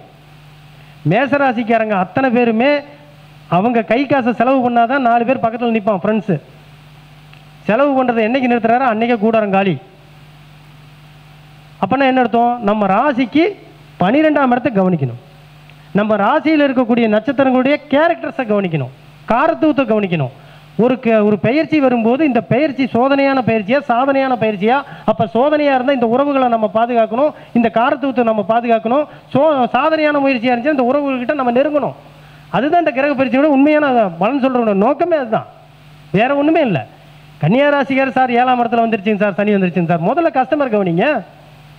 7ஆம் இடம் கஸ்டமர் தானே, 7ஆம் இடம் மனைவி தானே, 7ஆம் இடம் கூட்டாளி தானே. இது வரைக்கும் நம்ம விட்டு கொடுக்கக்கூடிய மனோபாவம் கம்மியாக இருந்துச்சுன்னா இப்போ உருவாக்கணும். 7ஆம் இடத்துலேருந்து பார்க்கக்கூடிய சனி இந்த 3 நட்சத்திர காரத்துவத்தில் தான் நம்மக்கிட்ட பிரஷரை கொடுப்பார், வேற எதுலேயுமே தரமாட்டார். 100% எடுத்துக்கலாம். 7ஆம் இடத்துல குரு வந்துருச்சா, 7ஆம் இடத்துல சனி வந்துருச்சா, 7ஆம் இடத்துல ராகு வந்துருச்சா, எப்பயுமே நம்ம கவனிக்க வேண்டிய விஷயம் இதுதான். அந்த நபர் வந்தால் என்ன கேட்பார்? ஒரு கடை வச்சிருக்கிறீங்க, உங்களுடைய ரெகுலர் கஸ்டமர், அவர் வந்தோன்னே சொல்கிறீங்களே இவர் இதுதான் கேட்பார். நாமளே எடுத்துருவோம் அவர் கேட்கறதுக்கு முன்னாடி. ஏன்னா அவருடைய தன்மை நம்ம தெரிஞ்சுக்கணும். இவரை ஒவ்வொரு தடவைக்கும் புது கஸ்டமராகவே நம்ம டீல் பண்ணிக்கிட்டு இருந்தோம்னா தான் பிரச்சனை வரும். அப்படி பார்க்கல கன்னியா ராசிக்காரங்களுக்கு இந்த வந்திருக்கக்கூடிய சனி பயிற்சியானது 8ஆம் இடத்துக்கு 12ஆம் இடம், 10ஆம் இடத்துக்கு 10ஆம் இடம், 4ஆம் இடத்துக்கு 4ஆம் இடம், இது 4 பாசிட்டிவான பலனாக இருக்கு. அப்போ 8ஆம் இடத்துக்கு 12ஆம் இடம்னு இருக்கல, இது வரைக்கும் தள்ளி போட்டுக்கிட்டு இருந்த ட்ரீட்மெண்ட் இப்போ ஆரம்பிச்சிருங்க. 7ல் சனி வரும்போது ஆட்டோமேட்டிக்காக வயிற்றில் கொஞ்சம் தொந்தரவு வரத்தான் செய்யும். அதுவும் காலபுருஷனுக்கு அது 12ஆம் இடமா இருக்கிறதுனால கொஞ்சம் தூரம் லாங்கில் போய் ட்ரீட்மெண்ட் எடுக்கிற மாதிரி வரும். அதை கவனிங்க. அதுக்கு அடுத்ததாக எடுத்துக்கிட்டீங்க அப்படின்னா தொழிலுக்கு தொழில் 10க்கு 10. அப்போ தொழில் அமைச்சு கொடுக்கக்கூடிய நேரமாகவே அதை எடுக்கலாம், தொழிலை அமைத்து கொடுக்கக்கூடிய நேரமாகவே எடுக்கலாம். 4ஆம் இடத்துக்கு 4ஆம் இடம், பழைய வீடுகளை மராமத்து பண்ணலாம். அம்மாவோட உடல் நலத்தை கவனிக்கணும். வாகனத்தை முடிஞ்சால் மாற்றுங்க, இல்லை வாகனத்தில் ஒரு சில ஸ்பேர்ஸை மாற்றுங்க, பழைய ஸ்பேர்ஸ் வாங்குங்க, புது வண்டி வாங்காதீங்க. இதெல்லாம் கன்னியா ராசிக்கு நம்ம சொல்லக்கூடிய விஷயம். நில விஷயத்தில் வெளியிலேருந்து புதுசாக வந்து சொல்கிற ஆள் பேச்சை கேட்டு நிலத்தை வாங்கிடாதீங்க. கன்னியா ராசிக்கே வந்து நிலதோஷம் உண்டு. கன்னியா ராசிக்காரங்க பத்திரமெல்லாம் பயந்துக்கிட்டு தான் இருக்கும். பத்திரத்தில் ஏதோ ஒரு குறைபாடு, கரார் பண்ணதில் பிரச்சனை, இதெல்லாம் இருக்கும். இந்த சமயத்தில் அது சீர்தூக்கி பார்க்கும். இப்போ சமீபத்தில் நடந்த ஒரு விஷயம், ஒரு 15-20 நாளைக்கு முன்னாடி நடந்த ஒரு விஷயம், ஒரு சம்பவம் முன்னாடி நடந்துச்சு. அந்த சம்பவத்தை முடிச்சிட்டாங்க. 20 வருஷம் கழிச்சு மறுபடியும் அதே சம்பவத்தை தூசி தட்டி எடுப்புறாங்க. அது ஒரு குற்றம்னு கண்டுபிடிச்சிருக்காங்க. 20 வருஷம் அந்த சம்மந்தப்பட்ட நபர் தப்பிச்சுக்கிட்டே இருந்திருக்கிறார். எப்போ கண்டுபிடிச்சிருக்காங்க? சனி போகிற போக்கில் கடைசி ஃபைலாக எடுத்து கொடுத்துட்டு போயிட்டார். கடைசி ஃபைலாக எடுத்து கொடுத்துட்டு போயிட்டார். இது நடந்த விஷயம் இப்போ செய்தித்தாளில் வந்தது. அது பர்டிகுலராக சொல்லக்கூடாதுங்கிறக்காக நான் குறிப்பிட்டு சொல்ல, ஆன்லைன் இல்லாமல் குறிப்பிட்டு சொல்லலாம். ஆனால் ஏன் இதுலேருந்து என்ன விஷயம் தெரிஞ்சுக்கிட்டோம்னா, அவருக்கு தெரியாமல் எதுவும் நடக்க போகிறது இல்லையா? சனி பகவானுடைய வளையம் 330 டிகிரி. சனியினுடைய வளையம் பிரபஞ்சமே 360 டிகிரி தான். மீது 30 டிகிரி எங்கே போச்சுன்னா அண்டார்டிகாவில் போயிடுச்சு. அதெல்லாம் பனிப்பாறையாக போயிடுச்சு, உயிரினமே இல்லாமல் போயிடுச்சு. சனி பார்வையிலிருந்து நீங்கள் செய்யக்கூடிய எந்த ஒரு சிறிய நல்ல கெட்ட விஷயங்கள் தப்பாது. சனி பகவான் எடுத்துக்கிட்டோம்னா தீர்ந்து போச்சு. பழசு தூக்கி எறியாமல் இருந்தால் போதும். அதுக்காக பழசு தூக்கி வச்சுருந்தோம்னா நெகட்டிவ் எனர்ஜி வந்துடும். பழைய விஷயங்கள், பழைய தத்துவங்களை தூக்கி எறியாமல் இருந்தாவே போதும். இந்த விஷயம் சொல்லும்போது நான் சொன்னதுடைய உள்ளர்த்தம் ஒன்று இருக்குது, அதையும் சொல்கிறேன். இப்போ 6 கட்டம் வந்துட்டோம். சமீபத்தில் ஒரு சர்ச்சை நடந்துகிட்டு இருக்க ஒரு பெரிய ஒரு ஜோதிட மேதை ஒரு விஷயத்தை சொல்லிகிட்டு இருக்கிறார். இந்த முறை தேவையில்லை அப்படிங்கிறார். நான் இந்த சொன்ன கடைசி வார்த்தைக்கு இதுக்கு தொடர்பு உண்டு. பழசை தூக்கி எறிஞ்சால் சனி பகவானுக்கு பிடிக்காது. ஏறி வந்த ஏணியை எட்டி உதைக்கக்கூடாது. பெரிய மூத்தோர் சொல்லை மறுக்கக்கூடாது. ஆரம்பத்தில் நம்ம வந்து கற்றுக்கிட்டு வந்தோம், ஆனாவனம் அப்படியே கற்றுக்கிட்டு வந்தோம். இன்றைக்கி நம்ம ஒரு டிகிரி முடித்து பெரிய இது பண்ணோன்னே அந்த ஆனாவனம் சொல்லி கொடுத்த வழிமுறையும் அந்த வாத்தியாரையும் நம்ம தவறு சொல்லக்கூடாது இல்லையா? ஒவ்வொரு ஜோதிட முறையும் சிறந்தது தான், இல்லைன்னு சொல்ல. சாதாரண ஜோதிடத்திலேருந்து மிகப்பெரிய ஜோதிடம் வரைக்கும் அனைத்துமே கொண்டு சென்று சேர்க்கக்கூடிய இடம் ஒன்று தான். பல இடத்துல நதிகள் ஓடுனாலும் சேர்ற இடம் கடல் தானே. அப்புறம் என்ன இது தப்பு அது தப்பு அப்படின்லாம் சொல்கிறதுக்கு இதில் ஒன்றுமே இல்லை. பாரம்பரிய முறை அப்படிங்கிறது அடிப்படையான ஒரு விஷயம், அதில் சாரமுறை அடிப்படையான ஒரு விஷயம், காரத்துவம் அடிப்படையான விஷயம். இது எல்லாம் இல்லாமல் நம்ம ஒரு ஜோதிடத்துக்குள்ளார போகக்கூடாது. இந்த வார்த்தையை சொல்கிறது வந்து இந்த பிரச்சனையோ இந்த சர்ச்சையோ வளர்க்கணுங்கிற நோக்கத்திலேயோ ஒருத்தர் குறை கிடையவே கிடையாது, குழம்பக்கூடாதுங்கிறதுக்காக சொல்கிறேன். என்னிடம் ஜோதிடம் பயிலும் மாணவர்கள் இந்த சர்ச்சையை கேட்டாங்க. நான் ஜோதிடமும் சொல்லித்தரேன், வாஸ்து சொல்லித்தரேன். கேட்டாங்க, ஐயா இந்த மாதிரி வந்து இப்போ சமீபத்தில் ஒரு மிகப்பெரியவர் ஒரு சொல்லிட்டு இருக்காரு ஐயா, அவர் வந்து சிறந்த ஜோதிடர், பலருக்கு வழிகாட்டிய பல மாணவர்களை உருவாக்கிய மிகப்பெரிய மேதை. ஆனால் இந்த சூழ்நிலையில் அவருடைய கருத்து வந்து முரண்பட்டதாக இருக்குது. தங்க ஊசினாலும் கண்ணில் குத்திக்க முடியாது. சொல்கிற கருத்து யார் எவ்வளோ பெரிய ஆள் சொன்னாலும் ஏற்றுக்கூடியதை ஏற்றுக்காமல் மறுக்கிறது நமக்கு உரிமை.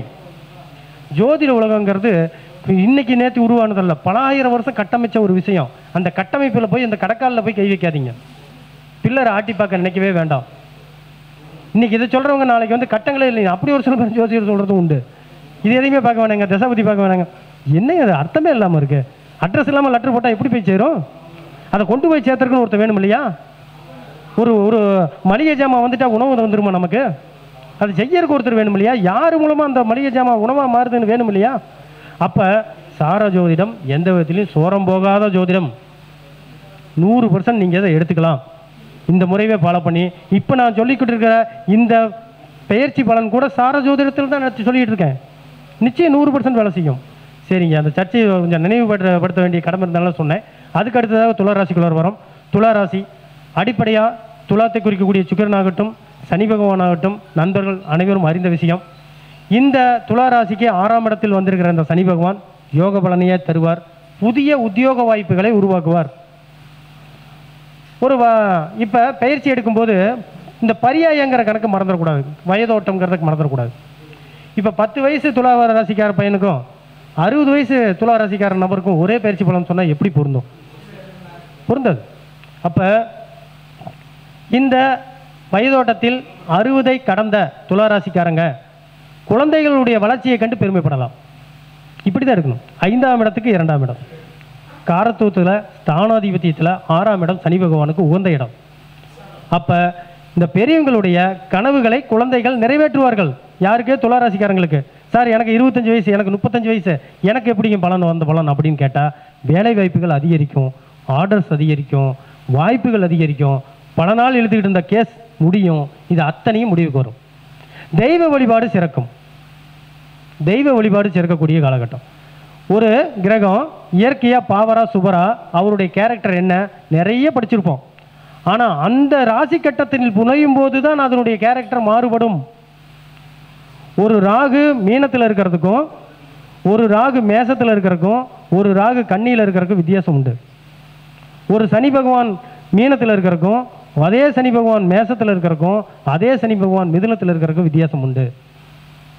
என்ன வித்தியாசமாகுது அப்படின்னு பார்த்தீங்கன்னா, ஒரு குருவுடன் இருக்கும் மாணவருடைய நிலை மீனத்திலையும் தனுசிலையும் சனி பகவான் இருக்கும் நிலை.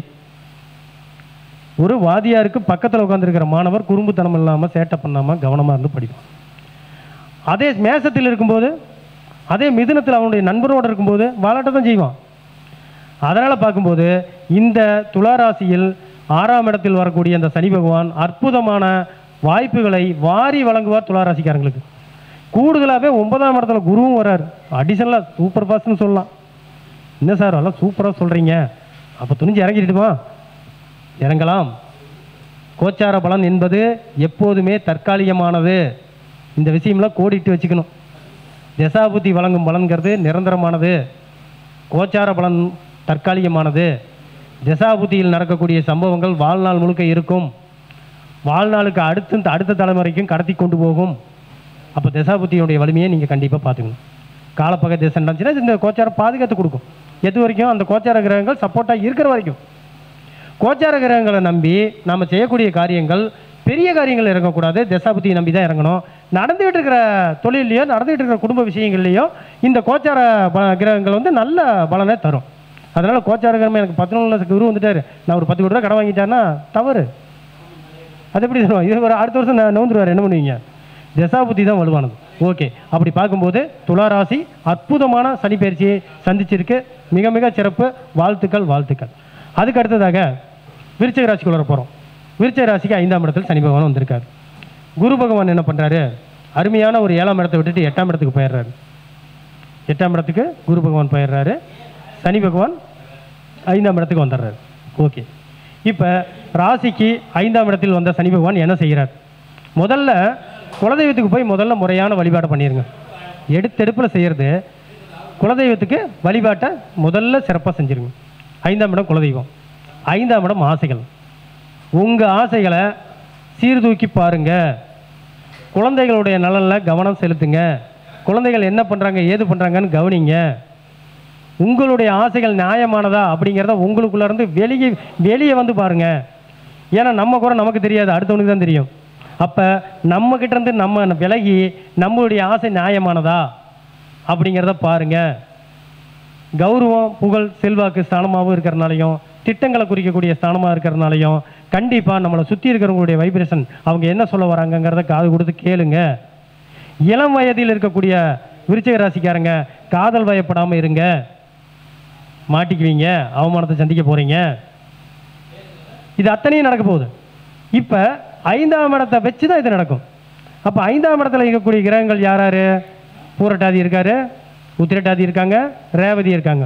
பூரட்டாதிங்கன்னா பண விஷயத்தில், உத்திரட்டாதினா உத்தியோகத்தில், தொழிலில், ரேவதி அப்படிங்கும்போது கல்வியில், நண்பர்கள் வகையில். இந்த வகையில் தான் இந்த பலன் உங்களுக்கு நடக்கும், வேறு எந்த விதத்துலையும் வராது. இந்த சனி பகவான் பார்க்கக்கூடிய 3ஆம் இடம், 7ஆம் இடம், 10ஆம் இடம் நம்ம ராசிக்கு என்னவா வருதுன்னு பார்க்கணும்.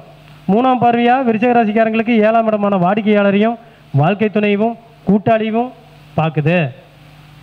அப்போ இவங்க விஷயத்தில் ரொம்ப கவனமாக இருங்க, தப்பிச்சுக்கலாம், எந்த தொந்தரவும் வராது.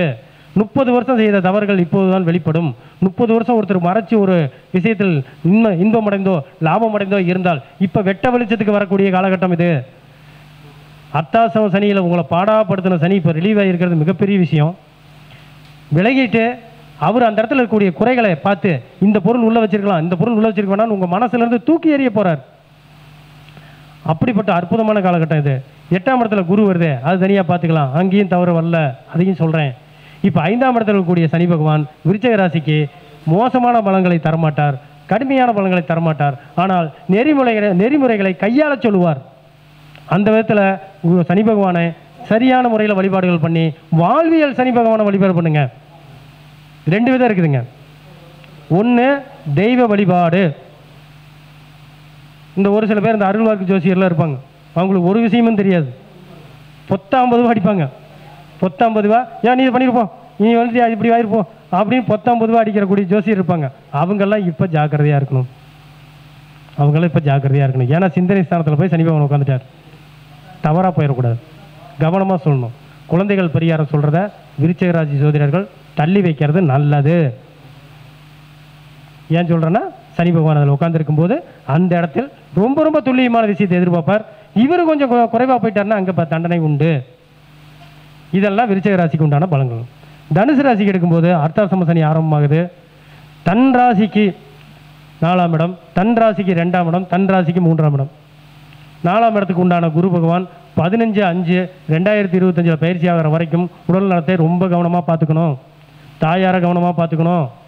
வாகனங்கள் ஏதாவது பழுது ஏற்பட்டிருந்தால் அதை உடனுக்குடனே சரிப்படுத்தணும். கல்வியில் மாணவர்களுக்கு எடுத்துக்கிட்டோம்னா கல்வியில் ரொம்ப கவனம் செலுத்தணும். இடைநிறுத்தமாக வேறு ஏதாவது தொந்தரவுகளோ வரக்கூடிய வாய்ப்புகள் உண்டு. வயதான தாயார்கள் உடன் இருக்கக்கூடிய தனுசு ராசிக்காரங்க முடிஞ்ச அளவுக்கு அவங்கள கவனமாக பார்த்துக்கிறது, அவங்களுடைய ஹெல்த்தில் உடனுக்குடனே பார்த்துக்கிறது, சங்கடங்களை தவிர்க்கலாம். இந்த தனுசு ராசிக்காரங்க இப்போ ராகு அதில் இருக்கார். ராகு 2ஆம் இடத்துக்கு 3ஆம் இடத்துல உட்காந்து ஒரு தூண்டுதல் பண்ணிகிட்டு இருக்காரு. அதாவது தனுசு ராசிக்கு 2ஆம் இடமான மகர ராசிக்கு 3ஆம் இடத்துல உட்காந்து தூண்டுதல் பண்ணிகிட்டு இருக்காரு. இதன் விளைவாக போன 1.5 வருஷத்தில் ஒரு பணத்தை கொண்டு போய் சிக்கலில் மாட்ட விட்ட தனுசு ராசிக்காரங்க நிறைய பேர் இருப்பாங்க. நான் இரிடியம் கண்டுபிடிச்சிட்டேன், ஒரு கோபுரத்தில் இது இறங்கி இருக்குது, ஒரு இத்திலூண்டு மனுஷன் இருக்கிறான், சதுரங்க வேட்டை, இந்த மாதிரி 1.5 வருஷத்தில் தனுசு ராசிக்காரங்க மாட்டியிருப்பாங்க, கண்டிப்பாக மாட்டியிருப்பாங்க. அதெல்லாம் இப்போ ரிலீவ் ஆக போகுது. அதுக்கு ஒரு முடிவு வரப்போகுது. என்ன முடிவு? ஆனால் அதெல்லாம் வராது, இப்போ வாப்பா போன காசு போயிட்டு போகுது அப்படின்னாச்சும் ஒரு நண்பர் ஒருத்தரை கூட்டி கையை பிடிச்சி எழுதிட்டு வந்துடுவார் வெளியே. இதெல்லாம் நடக்கும். ஆரோக்கியத்தை மட்டும் கவனமாக பார்த்துக்கிட்டா போதும். சனி பகவானால் வரக்கூடிய நல்ல பலன்கள் என்ன அப்படின்னு பார்க்கும்போது மனைவி வீட்டு வகையில் வரக்கூடிய உங்களுக்கு சேரக்கூடிய சொத்துக்கள் ஏதாவது இருந்தால் அது தற்சமயம் வந்து சேரும். கூட்டாளிக்கு இன்னொரு யூனிட்டோ ஒரு பிரிவோ ஏற்படுத்தி அவங்கள ஒரு வளர்ச்சிக்கு கொண்டு வரக்கூடிய விஷயங்கள் நடக்கும். விட்டு போன வாடிக்கையாளர்கள் இப்போ வருவாங்க. இதெல்லாம் பாசிட்டிவான பலன் தான் வரும். 10ஆம் இடத்துக்கு 7ஆம் இடத்துல சனி பகவான் வந்திருக்காங்களே சார், சனி பகவான் தான் சார் வாடிக்கையாளர், பொதுமக்கள், பொதுஜனம். அரசியலில் இது வரைக்கும் கிடைக்காத பதவிகள் கூட கிடைக்கும் தனுசு ராசிக்காரங்களுக்கு. என்ன சார் எல்லாமே அர்த்தாசிரம சனி நெகட்டிவாக சொல்லிகிட்டு இருக்கிறாங்க. அது ஒரு புறம் இருக்கும், இதுவும் நடக்கும், அதுவும் நடக்கும், இதுவும் நடக்கும். அப்படி பார்க்கும்போது தனுசு ராசிக்கு ஒரு அற்புதமான ஒரு காலகட்டமாக தான் இது இருக்கும். அர்த்தாசிரம சனிக்கு உண்டான பலன்கள் நடக்கும். அதுக்கு உண்டான பரிகாரங்களை முறையாக செஞ்சுக்கிட்டு வரணும், அது ரொம்ப முக்கியம். ஓகே, அதுக்கு அடுத்ததான் மகர ராசி. இப்போ ரொம்ப ரொம்ப ஜாலியாக சந்தோஷமாக இருக்கக்கூடிய ஒரு ராசியாக மகர ராசிக்காரங்களை குறிப்பிட்றாங்க. 7.5 சனி முடிஞ்சிருச்சுங்க, ரொம்ப சந்தோஷம். 3ஆம் இடத்துக்கு சனி பகவான் வந்துட்டார். இனிமேல் எல்லாம் சுபமே, எல்லாம் ஜெயமே. அருமையான காலகட்டம். ஆனால் ஆடிடக்கூடாது. ரொம்ப வரக்கூடிய வாய்ப்புகளை சரியான விதத்தில் நேர்மையாகவும் சோம்பேறித்தனம் இல்லாமலும் பயன்படுத்தினால் மகர ராசிக்கு அற்புதமான சனி பயிற்சி. இது அற்புதமான சனி பயிற்சி. வச்சுக்கலாம். 7.5 முடிஞ்சிருச்சு. 7.5 இனிமேல் தொந்தரவே இன்னும் 30 வருஷம் கிடையாது. 30 வருஷத்துக்கு தப்பிச்சிட்டாங்க மகர ராசிக்காரங்க. கும்பிட்டுக்கலாம், தப்பே இல்லை. அப்படிப்பட்ட ஒரு காலகட்டம். 7.5 வருஷம் நம்ம பேசிட்டு இருக்கோம். உண்மையிலே 7.5 சனி 7.5 வருஷம் தான் நடக்குதானா? அப்படி இல்லை, 8 வருஷத்துக்கு மேலே நடக்குது. ஏன்னா வக்கரகதியெல்லாம் இருக்கு இல்லையா? வக்கரகதியில் நல்ல பலன் தருங்க அப்படின்னு சொல்கிறாங்க. எங்கே தந்துச்சு? தரல, நின்னடிக்குது. அப்படி பார்க்கும்போது மகர ராசிக்காரங்க அற்புதமான காலகட்டத்துக்குள்ளார வந்துட்டாங்க. அதுலேயும் குறிப்பாக பார்த்தீங்கன்னா இந்த மகர ராசிக்காரங்களுக்கு மேக்சிமம் 50 வயசை டச் பண்ணும்போது சனி மகாதசியோ குரு மகாதசியாக தான் ஓடிக்கிட்டு இருக்கோம். ஏன்னா உத்திராடம், திருவோணம், அவிட்டம் நடக்கிறனால அந்த ஏஜில் அதுதான் ஓடிக்கிட்டு இருக்கோம். தொழில் அற்புதமாக அமைச்சு கொடுத்துரும். 50 வருஷம் தொழில் இல்லாமல் அலைஞ்சவங்களுக்கு இப்போ கண்டிப்பாக தொழில் அமைஞ்சிடும். கல்யாணம் ஆகுங்க. என்னங்க குரு பலம் இல்லை, நீங்கள் கல்யாணம் ஆகுங்கிறீங்க? நிச்சயமாக கல்யாணம் ஆகும். இது எப்படிங்கிறதுக்கு ஒரு சூட்சமான ஒரு கணக்கு. 7ஆம் இடம் திருமணம், 7ஆம் இடத்துக்கு 12ஆம் இடம் திருமணத்துக்கு செய்யக்கூடிய செலவு. அப்போ கண்டிப்பாக கல்யாணம் ஆகும். இந்த விஷயம் வேற ஒன்றும் இல்லை. 3ஆம் இடம் ஒரு போகம், 6ஆம் இடத்தில் இருக்கக்கூடிய குரு 9ஆம் பார்வையை அங்கே பார்க்கும்போது நிச்சயமாக அவருக்கு அந்த திருமணத்தை செஞ்சு கொடுக்குறாரு. 3ஆம் இடம் வலுப்படும் போதெல்லாம் 7ஆம் இடம் வேலை செய்யுங்க. 3ஆம் இடம் சாதாரண விஷயம் இல்லை. 3ஆம் இடத்தை பற்றி பேசினா ஏகப்பட்ட விஷயம் இருக்குது, பேசலாம். மறைவு ஸ்தானங்கள் தரக்கூடிய அற்புதமான வெற்றிகளை பற்றி ஒரு இதே பேசலாம். அவ்வளோ விஷயங்கள் அதில் உண்டு.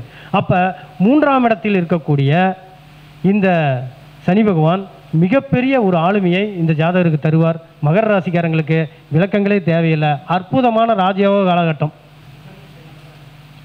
புதன் திசைன்னு வரும்போதுங்க என்ன சொல்கிறாங்க அப்படின்னா, பேசிக்காக புதன் ஆதிபத்தியம் உள்ளே வரும்போதே மருத்துவம், வழக்கு, வணிகம், வணிக வளர்ச்சி அது பாசிட்டிவ். மருத்துவமும் வழக்குகளும் தன்னப்பால வரும்.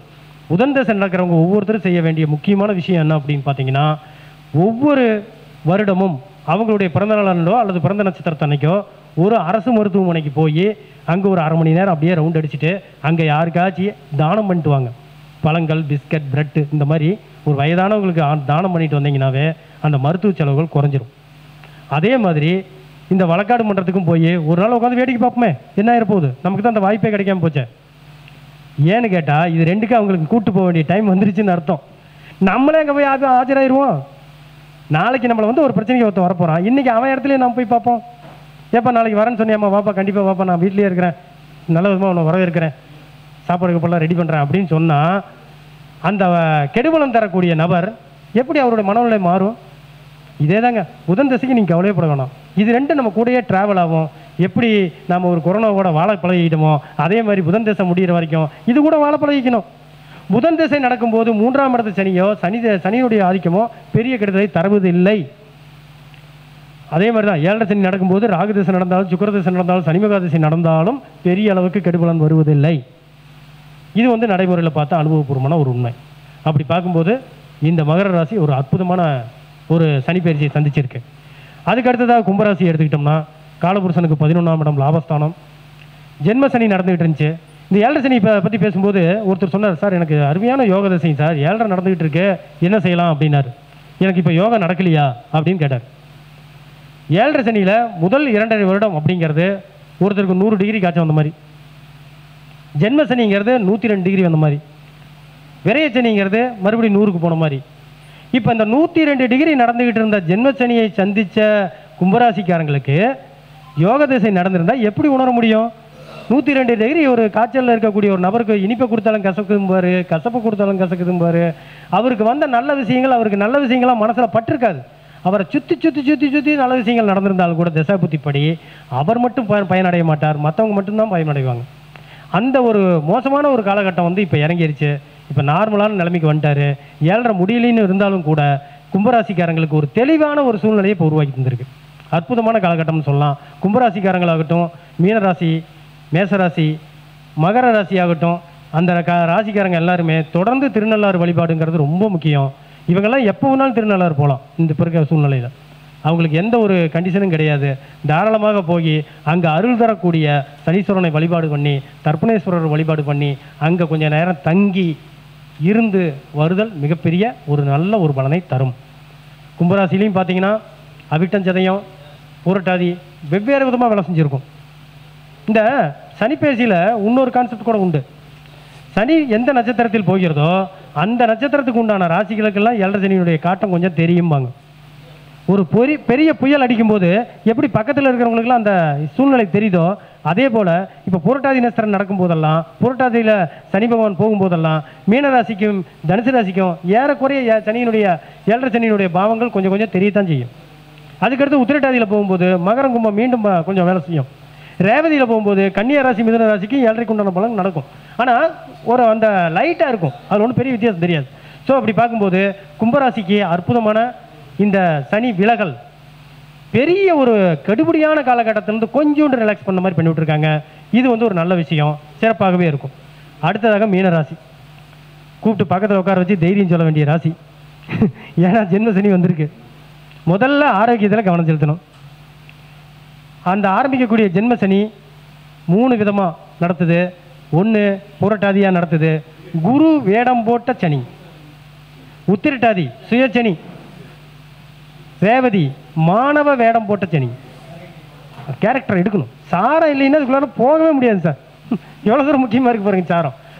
அதில் புரட்டாதி 2ஆம் பாதம் 3ஆம் பாதத்தில் போகும்போது நவாம்சத்தில் எங்கெங்கே உட்கார்றாரு, உத்திரட்டாதியில் வரும்போது எங்கெங்கே உட்கார்றாரு, உத்திரட்டாதி 2ஆம் பாதத்தில் உஸ்வர நவாம்சத்தில் போகும்போது என்ன பண்ணுறாரு, ரேவதியில் போகும்போது என்ன பண்ணுறாரு, இப்படி ஃபில்ட்ரு பண்ணி எடுக்கணும். சனிப்பயிற்சி வந்து 19 நம்ம வந்து நல்லது கெட்டது அப்படிலாம் எடுக்கவே கூடாது. மீனராசிக்காரங்க முதல்ல வந்து உங்கள் ஜோதிடரை அணுகி உங்கள் ஜாதகத்தை எடுத்து வச்சு, ஐயா நடந்துக்கிட்டு இருக்கார் திசை இது என் ஜென்ம சனி வந்திருக்கிறார், இப்போ நான் எது செய்யணும், டு நாட் 2 பக்கம் எடுக்கணும். இதை செய்யணும், இதை செய்யக்கூடாது, தெளிவாக எடுக்கணும். ரூல்ஸ் அண்ட் ரெகுலேஷன் ரொம்ப முக்கியம். மறதி, ஞாபகமின்மை, சோம்பல் இதெல்லாம் கூட அப்படியே ட்ராவல் ஆகும். இதையெல்லாம் தவிர்க்கிறதுக்கு என்ன பண்ணணும், அலாரத்தை செட் பண்ணணும், அதிகாலை எந்திரிக்கணும். உங்களுடைய ஆரம்ப கால கல்வி ஆசிரியரை போய் ஒரு தடவை இப்போ சந்தித்து ஆசீர்வாதம் வாங்கிட்டு வர்றது நல்லது. இந்த சமயத்தில் நீங்கள் பிறந்த மருத்துவமனையோ வீடோ வெளியூர்லேயே இருந்தால் அந்த ஊர்லேயும் போய் கால் பதிச்சுட்டு வர்றது நல்லது. ஜென்மங்கிறது இதெல்லாம் சேர்ந்தது தான்.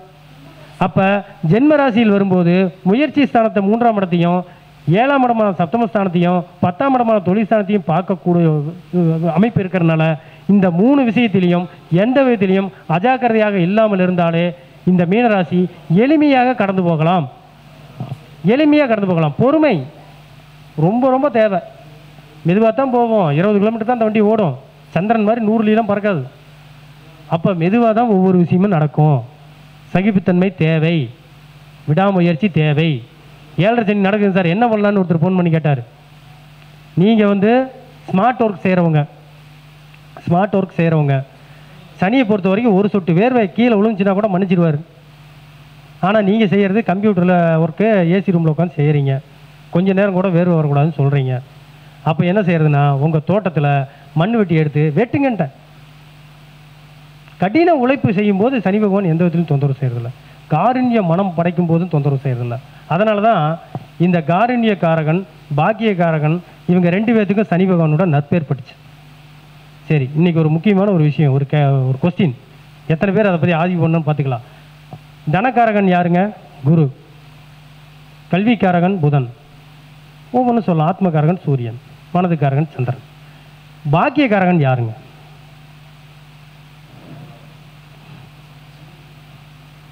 பாக்கியக்காரகன். அது ஸ்தானாதிபதி. காரகன்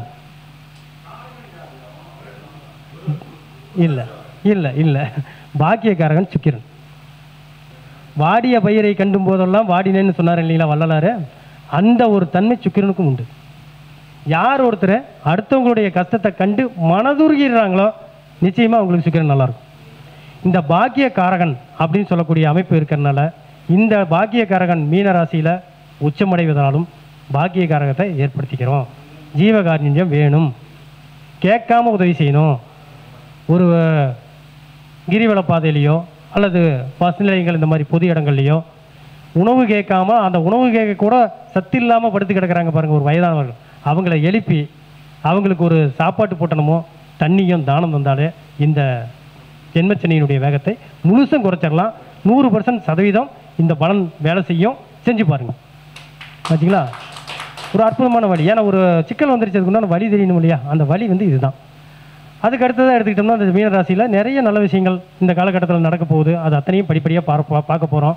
நண்பர்கள் மாறுவாங்க. ஏன் நண்பர்கள் மாறுவாங்க? 4ஆம் இடமும் 7ஆம் இடமும் நண்பர்கள் சொல்லலாம். 4ஆம் இடம் பழக்க வழக்கத்துக்கு சேரும். நண்பர்கள் வேறு, பழக்க வழக்கம் வேறு. ஒரு ஜாதகத்தில் 4ஆம் இடத்துல தீய கிரகம் பார்வை இருந்துச்சு, தீய கிரகம் உட்காந்துருந்துச்சுன்னா அவர் ஒரு தீய வழிக்கு போகிறாருன்னு அர்த்தம். வக்கர கிரகம் இருந்துச்சுன்னா போயிட்டு வந்துடுவார்னு அர்த்தம். அப்படி அந்த குணாதிசயங்கள் எடுக்கக்கூடிய அந்த குணாதிசயங்களுடைய தொகுப்பாக தான் நண்பர்கள் இருப்பாங்க. அப்போ 4ஆம் இடத்துக்கு 12ஆம் இடமா இந்த 3ஆம் பார்வை போய் சேர்றதுனால நண்பர்கள் மாறுவாங்க. தப்பே இல்லை, மாறினா மாறிட்டு போகிறாங்க, விட்டுருங்க. களை எடுக்கப்படும் கொடிய காலம். அப்படி பார்க்கும்போது மீனராசி எந்த விதத்திலையும் கவலை இல்லாமல் இருக்கலாம். நெறியோடு வாழ்ந்தால் வெற்றியை அடையலாம் என கூறி இந்த ஒரு அற்புதமான வாய்ப்பு, இந்த ஜோதிட ராசி பலன் சொல்லக்கூடிய வாய்ப்பை வழங்கிய ஈசன் ஜோதிட அறக்கட்டளையின் அனைத்து நிர்வாகிகளுக்கும் நிறுவனர் ஐயா அவர்களுக்கும் நன்றி கூறி விடைபெறுகிறேன். நன்றி, வணக்கம்.